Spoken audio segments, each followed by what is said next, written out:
everyone, and welcome back to my channel. So, picture this. I'm staring at my phone. A mountain of unread messages glaring back at me. Between work, family, and just trying to have a life, I was completely overwhelmed. My friends were starting to think I'd fallen off the face of the earth. I felt so guilty.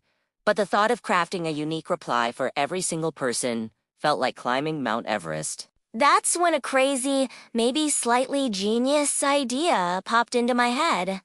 What if I didn't have to? What if ChatGPT could do it for me? I know. It sounds nuts. But I was desperate. I decided to run an experiment. For 1 week, I would let an AI, specifically ChatGPT, handle all my social texting. My goal wasn't to deceive my friends, but to see if this could genuinely help me manage my social life. And maybe, just maybe, make me a better friend by being more responsive. I fed the AI with tons of information about my friends, their personalities, our inside jokes, recent conversations, everything. I gave it a clear directive. Be me, but the more energetic, witty, and thoughtful version of me. I took a deep breath, handed over the digital keys to my social life, and let the chaos begin. The first few days were a roller coaster of anxiety and fascination.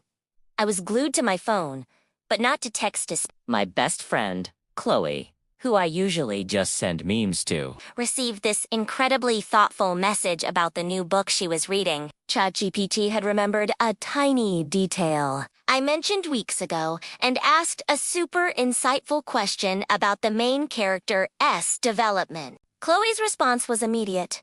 "Oh my God, you actually listened to me ranting. This is the best conversation we've had in ages." I was floored. A robot was being a better friend than I was. Then there was my group chat. The Disaster Squad, as we call ourselves. They were planning our annual camping trip. A conversation that usually dissolves into arguments about who snores the loudest. I'd normally just drop a thumbs up emoji and hope for the best. But not AI me. ChatGPT jumped in, organizing everyone's suggestions into a neat little list. Cracking a perfectly timed inside joke about our last trip's great tent collapse, and even suggesting a new brand of marshmallows. The group chat was efficient and fun. My friend Alex messaged me privately. "You're on fire today. Did you secretly hire a personal assistant?" Little did he know, he wasn't far from the truth. Of course, it wasn't all sunshine and perfectly organized camping trips. There were some glitches. My friend Liam is a huge sci-fi nerd, and we love debating nerdy stuff. He sent me a message about a new show, and ChatGPT, trying to be me, went into a full-blown academic analysis of the show's cinematography. Liam's response was just a single question mark. I had to quickly intervene and be like, "Haha, sorry. Had way too much coffee." It was a close call. The AI was good, but it lacked the human touch of knowing when to just be silly and not write a college thesis in a text. It was a reminder that while it could mimic my knowledge, it couldn't always replicate my vibe. The most stressful moment came when my friend Maya sent me a message. She was having a really tough day and needed to vent. This was the ultimate test. Could an AI show genuine empathy? I watched, holding my breath, as ChatGPT crafted a response. It didn't offer cheap platitudes like "it'll be okay."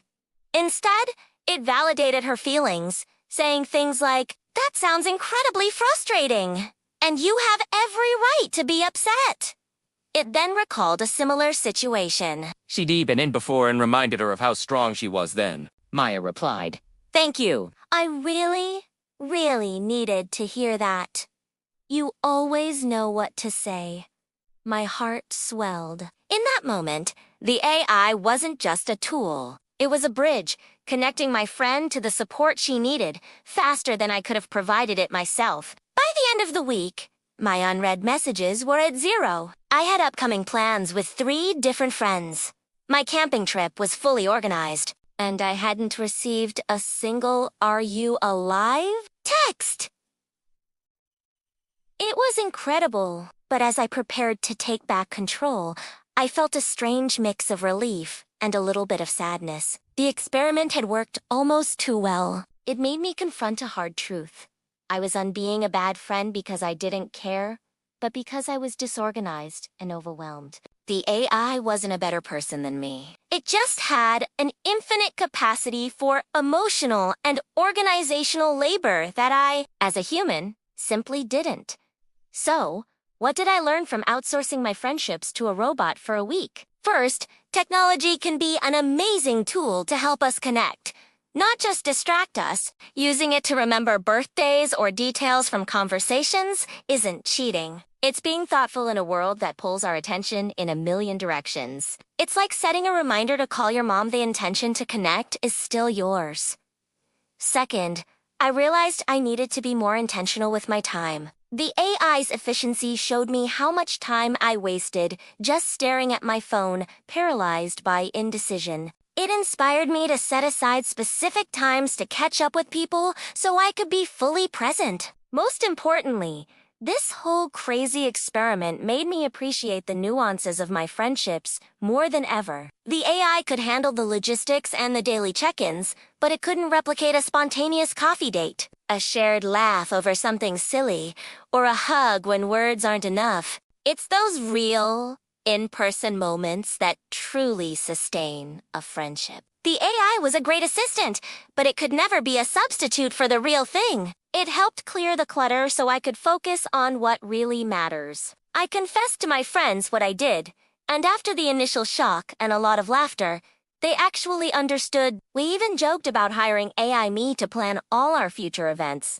This experiment started as a desperate attempt to catch up, but it ended up being a profound lesson in modern friendship. It taught me that it's okay to ask for help, even if that help comes from a surprisingly witty and empathetic AI.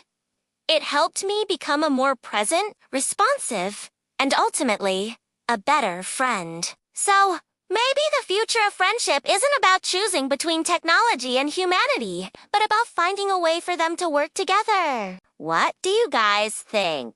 Would you ever let an AI text your friends? Let me know your thoughts in the comments below. I'm genuinely curious to hear them. This was a wild ride, and I'm so glad I could share it with you all. If you enjoyed this little story, please give this video a thumbs up. And do forget to subscribe and hit that notification bell so you don't miss my next adventure. Thanks for watching, and I'll see you in the next one. Bye!